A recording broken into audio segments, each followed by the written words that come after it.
नमस्कार दोस्तों। आज हम फिर हाजिर हैं ज्योग्राफी के चैप्टर 3 को लेके। अध्याय 3 पृथ्वी की गति।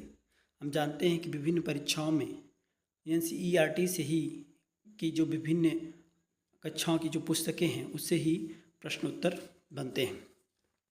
उसी क्रम में आज भूगोल के जो क्वेश्चन हैं वो हम देख रहे हैं और अध्याय 3 है, तीसरा वीडियो है ज्योग्राफी पे। और आज फिर 30 क्वेश्चन हैं पृथ्वी की गति से। तो आज हम घूर्णन, पृथ्वी कैसे घूर्णन करती है और पृथ्वी की कैसे गति, क्या गति है, उन सबको हम देखेंगे और स्थिति क्या है पृथ्वी की। ठीक है, तो पहला क्वेश्चन है, पृथ्वी अपनी धुरी पर घूमने की गति क्या कहलाती है। तो पृथ्वी जो अपनी धुरी पर घूमती है उसको क्या कहते हैं। तो पृथ्वी जैसे है यहीं अपनी धुरी पर घूमती है, तो ये क्या कहलाती है, घूर्णन कहलाती है।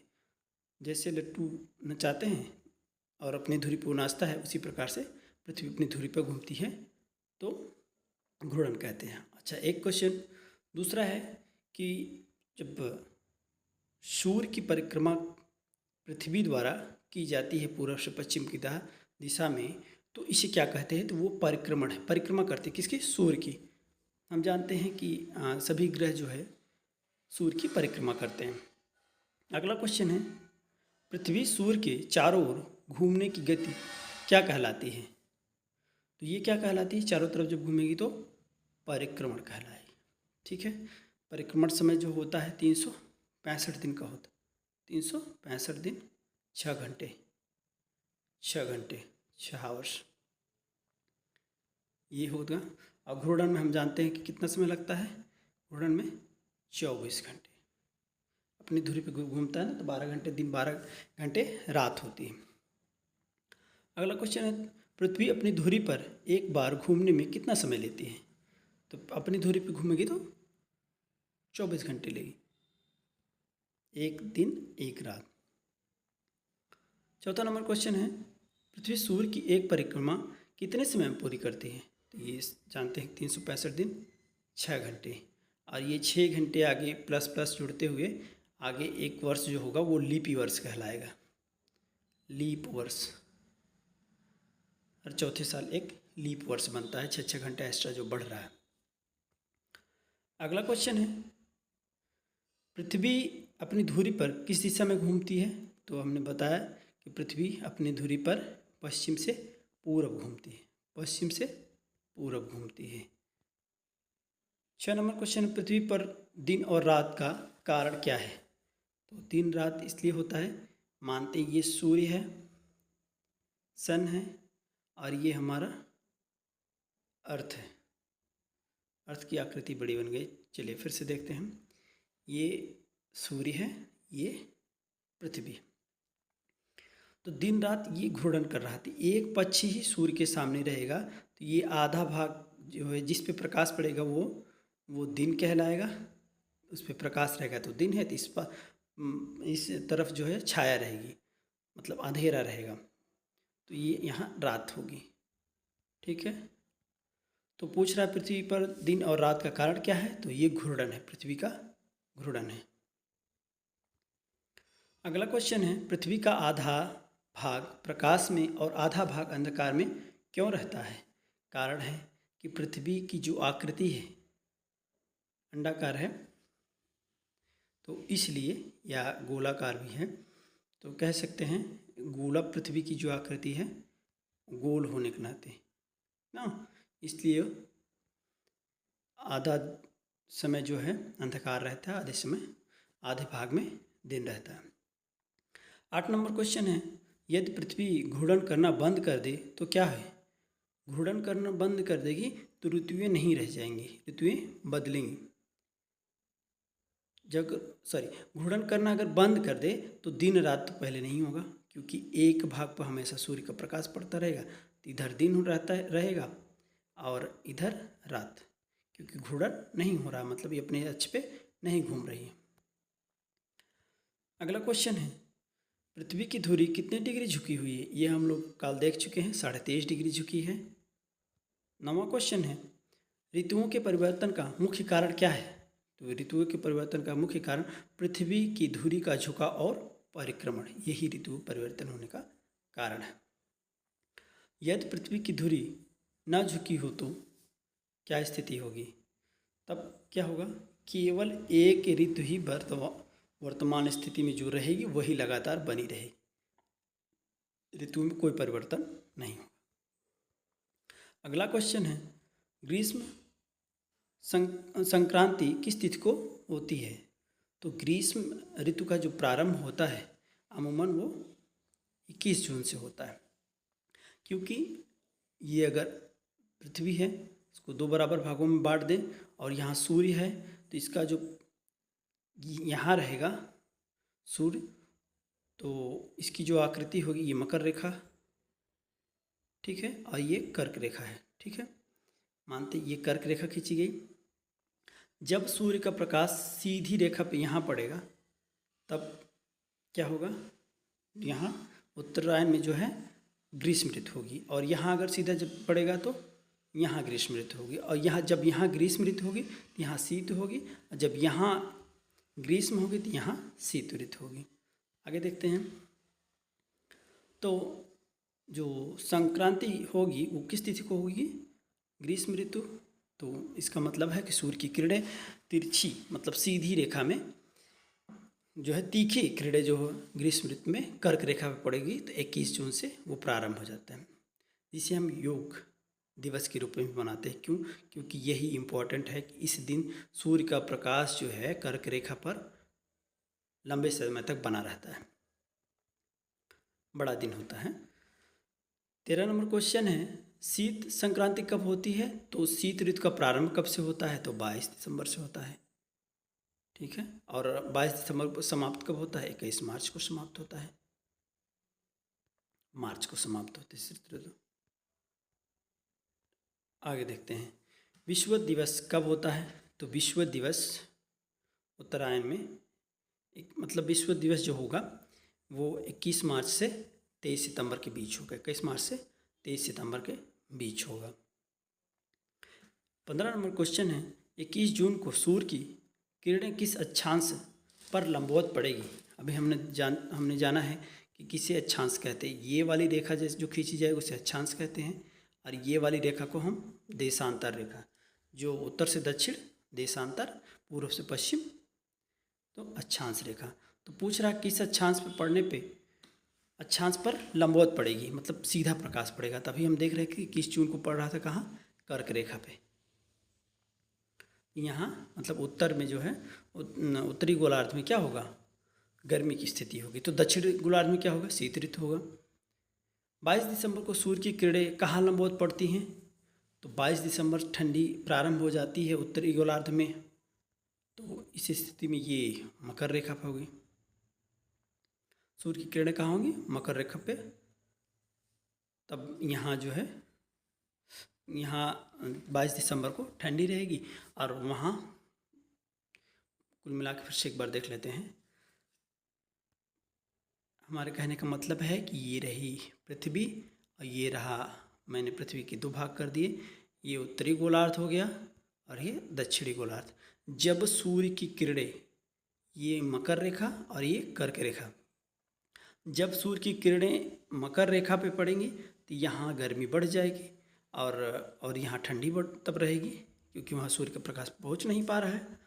और जब यही स्थिति यहाँ होगी, कर्क रेखा पे सूर्य का प्रकाश पड़ेगा, जैसे 21 जून को यहाँ गर्मी रहती है, तो 22 दिसंबर जैसे 25 दिसंबर क्रिसमस के समय ऑस्ट्रेलिया में गर्मी पड़ती रहती है, हमारे यहाँ ठंडी रहती है, तो वो स्थिति होगी, ठीक है। अगला क्वेश्चन देखते हैं, 17 नंबर, उत्तरी ध्रुव पर 6 महीने का दिन कब से कब तक रहता है?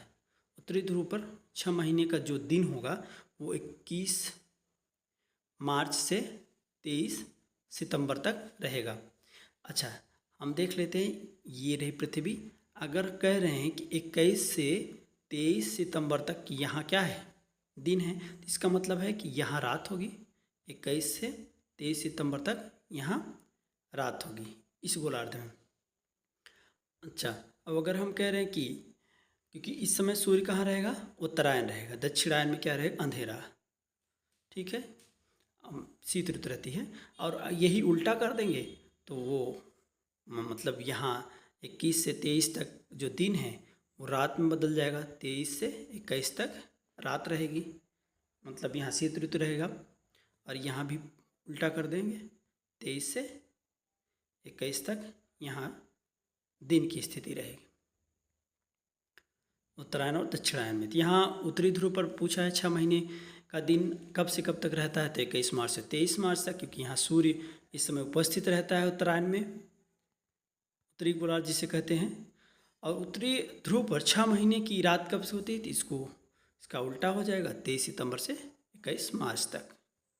अब दक्षिण की बात करें, दक्षिण ध्रुव पर 6 महीने का दिन कब होता है, तो ये अभी हमने देखा 21 से वहाँ 21 मार्च से 23 मार्च तक उत्तरी ध्रुव पर जो है दिन रहता है, तो यहाँ रात रहती है, तो ये दिन पूछ रहा है तो इसका उल्टा हो जाएगा, 23 सितंबर से 21 मार्च तक। और रात कब होगी, 21 मार्च से 23 सितंबर तक।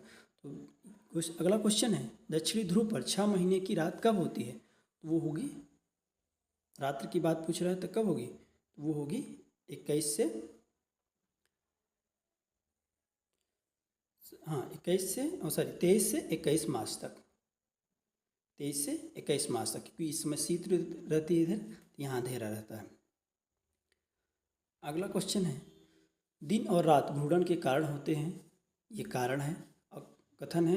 और कारण क्या कहता है कि पृथ्वी का आधा भाग हमेशा प्रकाश में और आधा भाग अंधकार में रहता है।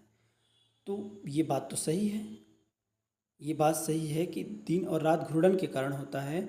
और ये भी बात सही है, ये पुष्टि कर रहा है कि हाँ, पृथ्वी का आधा भाग हमेशा प्रकाश में, आधा भाग अंधकार में रहता है, जिस कारण रात और दिन होता है। तो ये इसका सही उत्तर होगा ए और बी दोनों सही हैं, सॉरी ए और आर दोनों सही हैं। आर जो है, आर ये वाला आर ए की सही व्याख्या करता है, मतलब इसकी व्याख्या करता है कि हाँ ये होता है। अगला क्वेश्चन है 22 नंबर, ऋतुओं का परिवर्तन परिक्रमण के कारण होता है, ये बात तो सही है, परिक्रमण के कारण ऋतुओं का परिवर्तन होता है, तो ए तो सही है। और आर क्या कहता है, कारण पृथ्वी की धुरी जो है 23 डिग्री झुकी है, हाँ इसी कारण जो है, ये भी तो पुष्ट कर रहा है कि हाँ 23 डिग्री झुकने के कारण जो है पृथ्वी पर क्या होता है, ऋतुएं परिवर्तित होती रहती हैं। तो इसका भी क्वेश्चन ए ही उत्तर ए सही है, ए और आर दोनों सही हैं तथा आर ए की व्याख्या करता है। यहाँ देखिए 23 मिलान करने वाला क्वेश्चन है। 23 मार्च को क्या होता है, हाँ शीत ऋतु रहती है, शीत संक्रांति रहती है, ये तो सही है। 21 जून को ग्रीष्म ऋतु, हाँ ठीक है, ग्रीष्म संक्रांति रहती है, ठीक है, ग्रीष्म संक्रांति ठीक है। और 23 क्या है, 23 सितंबर विषुवतरेखी होता है, मतलब कि विषुवत मध्यम की जो रेखा है उसी के आसपास उसी ही दिन बदलते रहें। और 23 जो दिसंबर का है, शीत ऋतु का समय है, ठीक है। ये दोनों ये सभी सही हैं। इसका जो मिलान होगा ये ऐसे ही होगा, 1 का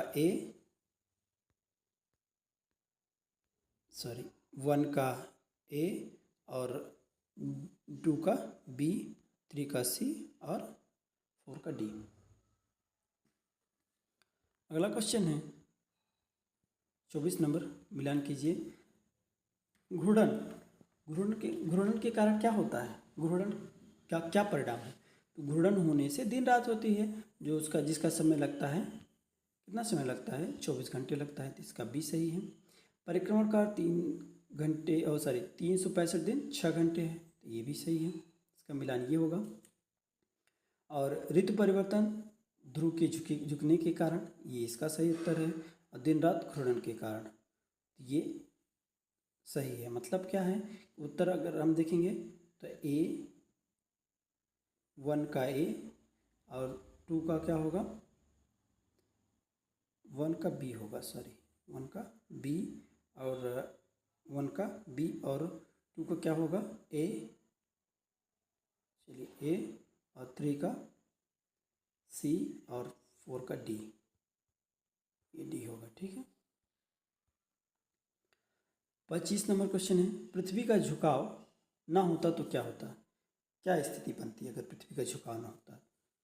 तो ऋतु ना बनती, पृथ्वी पर ऋतुओं का ही निर्माण ना होता। 26 नंबर क्वेश्चन है, उत्तरी गोलार्ध में 21 जून को कौन सी ऋतु होती है? तभी हम देख रहे हैं कि उत्तरी गोलार्ध में 21 जून को सूर्य कर्क रेखा पर लंबवत पड़ता है, तो ग्रीष्म ऋतु रहती है। और जो है दक्षिणी गोलार्ध पर सूर्य कब लंबवत पड़ेगा, ये आप कमेंट में बताएंगे। अगला क्वेश्चन है 27 नंबर, दक्षिणी गोलार्ध में 22 दिसंबर को कौन सी ऋतु होती है? तो 22 दिसंबर को वहाँ क्या होगी? 22 दिसंबर को वहाँ ग्रीष्म ऋतु होगी। क्यों? कारण आप लोग कमेंट में बताएंगे।